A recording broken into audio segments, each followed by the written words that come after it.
Hi there, welcome back to your weekly rendezvous with your favorite perspectives show, Get Me Right. This week was one of dramatic developments on India-China front. Prime Minister Narendra Modi and President Xi Jinping met for delegation talks on the sidelines of BRICS summit in Russia for the first time in last 5 years. This followed a breakthrough announcement of border agreement by both sides just a day before the event in Russia. Time for a deep dive on what's happening on the Eastern Front and what we need to do. Simply put, can we trust the Chinese? Also, just a fortnight left for the big day when America elects its next president. In this episode, I bring to you an interesting aspect of US politics, the role of religion and the Christian agenda that looms large, much larger than the Hindutva debate in our politics perhaps, which influences a great part of the vote. Would that boost Trump's chances on November 5? Let's get going.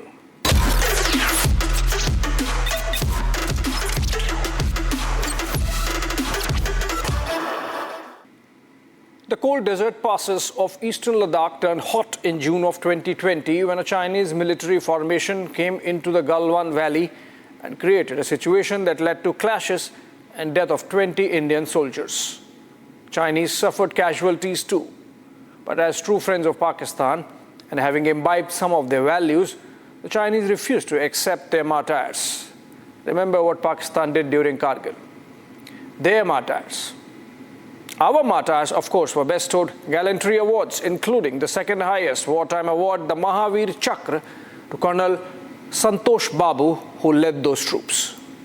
The Galwan military maneuver was in breach of existing agreements between India and China on the undecided and undemarcated border, which goes by the name Line of Actual Control or the LAC. It is not the official recognized border per se, just a working arrangement till the time that both sides decide on a mutually acceptable frontier and ink it. Would that ever happen? Unlikely in near future. And let me explain why. The Ladakh border patrolling agreement might have been guided more by the optics of BRICS summit that happened in Kazan, Russia this week, rather than any real change of heart in Xi Jinping. Like it happened in September 2022 when the disengagement at the Gogra and Hot Springs had happened just ahead of the SCO summit in Uzbekistan. At that time, Xi was also looking ahead at the National People's Congress slated for a month later when the constitution change was effected to make him president for life. The Chinese strategic mind might have thought, like then so now, that softening India and to have Prime Minister Modi in the frame along with Putin and Xi would make India a suspect friend in the eyes of the West. For all we know, it might have been done in tandem with Russia, if not outrightly at Putin's nudging. Whatever the details of the agreement, facts on the ground would take some more time to change. The disengagement is complete. De-induction of troops might follow in whatever time.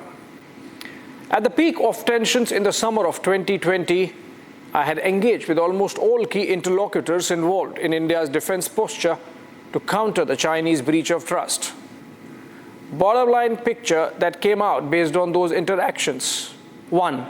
Like we were taken by surprise by the Chinese maneuver in Galwan, so were the Chinese taken aback by our military response.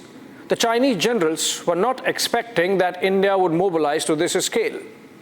2. Everyone thought that we were in for the long haul this time. Nobody even then thought that the crisis would blow over soon. The troops would stay put in that cold desert for an indefinite period and hence the logistics would be managed accordingly. 3. The Indian defense establishment came together to max out on all military lessons. The Modi government followed with a whole-of-government approach, which has translated into the kind of infrastructure building along India's northern frontier that was unimaginable till before Galwan. You have to only visit one of those border villages or the roads built by the Border Roads Organization to believe what I am saying here. The highway through the Umlingla Pass to Demchok is testament to the resolve that the courage of our Jawans would be matched by the resources needed to keep them well supplied. A look at more lessons. The mirror mobilization of Indian Defence Forces in Ladakh had many firsts, taking an entire brigade with tanks to areas like Chushul, sling-flying tanks to forward locations using Chinooks, deploying heavy artillery in the Kailash ranges, innovating on durable heating systems to keep our Jawans warm through the harsh winters are some of the takeaways for which we could thank the Chinese. Many of these things would have happened over a period of time anyway. But Ladakh's standoff provided an immediacy which was grabbed with both hands by the national security leadership.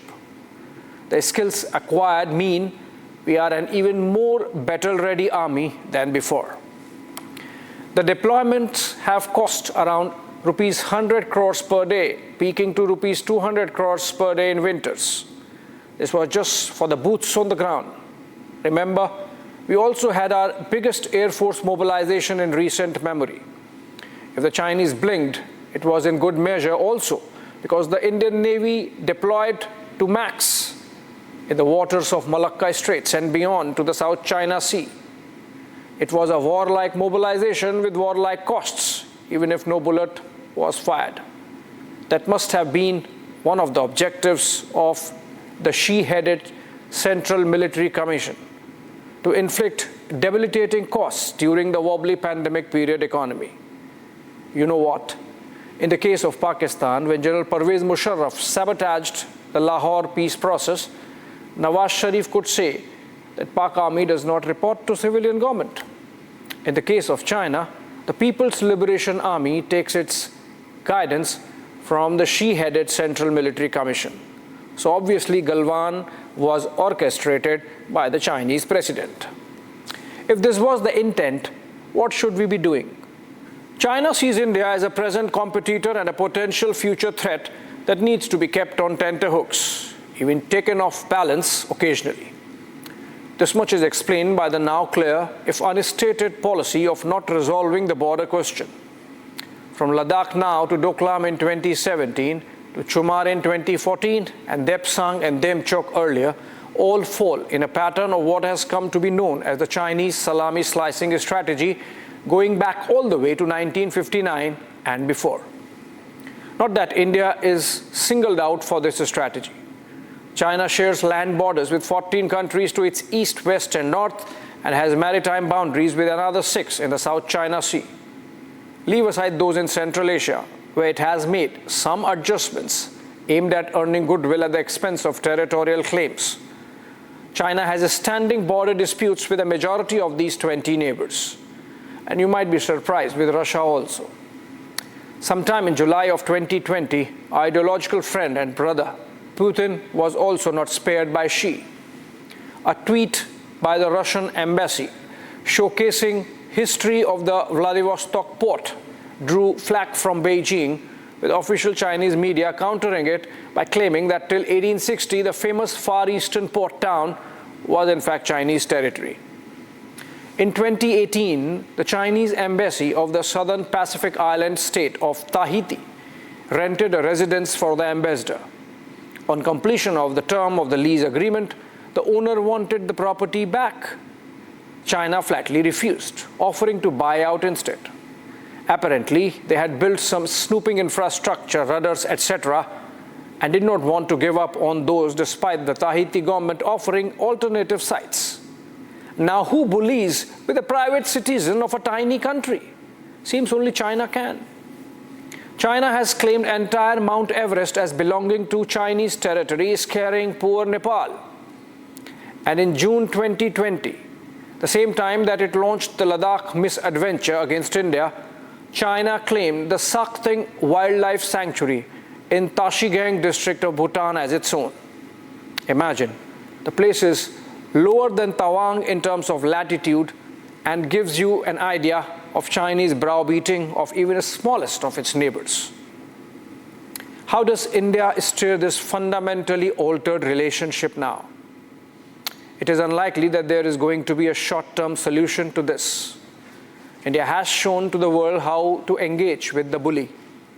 Even as our defense forces look the dragon in the eye in Ladakh, the Modi government has been calibrating an aggressive economic equivalent of guerrilla war on the Chinese business interests. India set an example by banning TikTok and later changing rules to constrain Chinese investment into our country. Parallel push for manufacturing, particularly in cutting-edge technology like semiconductors, has seen dynamics slowly changing on the ground for China. At 4.6%, the GDP growth recorded this quarter was slowest in the last 1 year for China. Some in China's policy community already see a threat in India's rise, and containing India on the economic side might be their best bet. The rise of Chinese manufacturing in the 1970s was a black swan event for the United States, putting it on the road to deindustrialization, which has resulted in today's Thucydides trap that the USA finds itself in with China. And increasingly, it seems like a losing battle. The Chinese thinkers realize if India rises, they might be facing their black swan with us at this moment. Maybe all this was also weighing heavy on the Chinese military minds to agree for the border detente. Economic survey of this year spoke of tackling the adverse balance of trade situation where India imports much more than it exports to China by turning Chinese trade with India into FDI. The suggestion was endorsed by government's think tank, the Niti Aayog. Industry bodies like the CII have been demanding a review of regulation to ease Chinese investments and visas to allow faster infusion of both capital and expertise. This week's detente should help mobilize opinion in favor of such a move. While a US $5 trillion economy is a low-hanging fruit, we must think bigger and see ourselves as the second largest economy in the world by 2047. Prime Minister Narendra Modi understands that, thus putting India as a developed country by our 100th year of independence as one of the national objectives in his August 15 speech from the Red Fort last year. Between the Europe war and the Taiwan crisis and what's happening in the Middle East, global forces are aligning in a manner that it would not be easy for the Chinese to be the engine of growth for the world on a sustainable basis. The diversification makes India the right candidate at the time. We must take the tide. Moving on. There was much brouhaha this week when the Chief Justice of India, Justice D.Y. Chandrachud, spoke of drawing inspiration from God while sitting in judgment over the Ayodhya case, which ultimately paved the way for construction of the Ram Temple in the birthplace of Lord Ram in 2019. Inauguration or Pran Pratishtha of the same temple months ahead of the general election this year was seen as BJP's attempt at encashing the strong Hindu sentiment around the development. The BJP never denied it, so shouldn't we. But this controversy occasioned a thought in my mind. Is religion's intersection with politics typical of India in any manner? The secularism debate has in some ways determined India's politics since independence. Partition itself in 1947 was along religious lines, just that India under Gandhi and Nehru chose sanity. The US presidential election campaign is in the last phase, November 5 being the results day.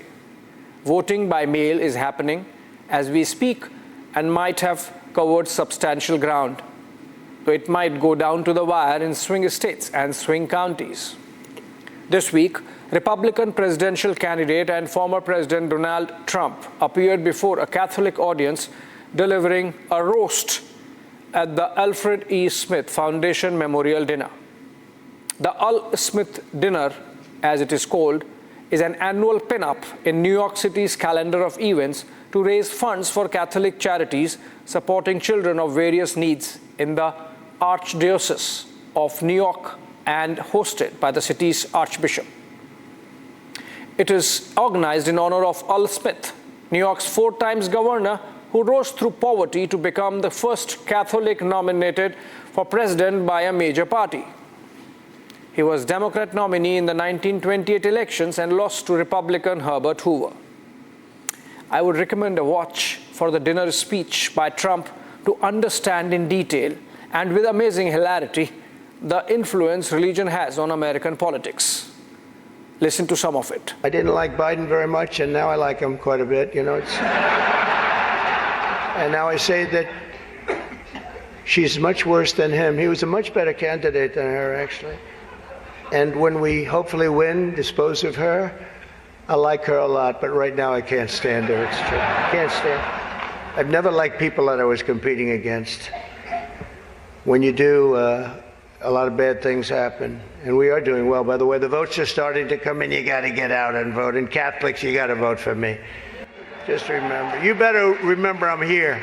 And she's not. I could have done that too. If you really wanted Vice President Harris to accept your invitation, I guess you should have told her the funds were going to bail out the looters and rioters in Minneapolis, and she would have been here, guaranteed she would have been here. But many of you are Manhattan liberals from the media and the Democrat Party. I always say the Democrat, Chuck doesn't like that. He likes Democratic, and it sounds much more beautiful, the Democratic Party. I always say the Democrat Party because it sounds worse. It is true. He likes Democratic. Why don't they just change the name? This way, it is Democrat. But I must say I was shocked when I heard that Kamala was skipping the Al Smith dinner. I'd really hoped that she would come because we can't get enough of hearing her beautiful laugh. She laughs like crazy. We would recognize it any place in this room, and all polls are indicating I'm leading big with the Catholic vote, as I should be. Did you hear that? Catholics should vote for Trump because he came to their dinner, which rival Kamala Harris spurned. In fact, there are reports that after the kind of virality Trump's Al Smith dinner speech got, Kamala vented on her campaign manager, Julie Chavez, for having advised against the participation. The Democrat candidate supposedly told Chavez that if she loses on November 5, her absence from the Al Smith dinner should be to blame. But that's how the political divide plays out along religious lines, or religious divide along political lines in US politics. While delivering another stump speech when Kamala faced shouts of "Jesus is our Lord" from a section of the crowd, she hit back by saying, "You are at the wrong rally then." Listen in. With the intention that they would undo the protections of Roe v. Wade, and they did as he intended. Oh, you guys are at the wrong rally.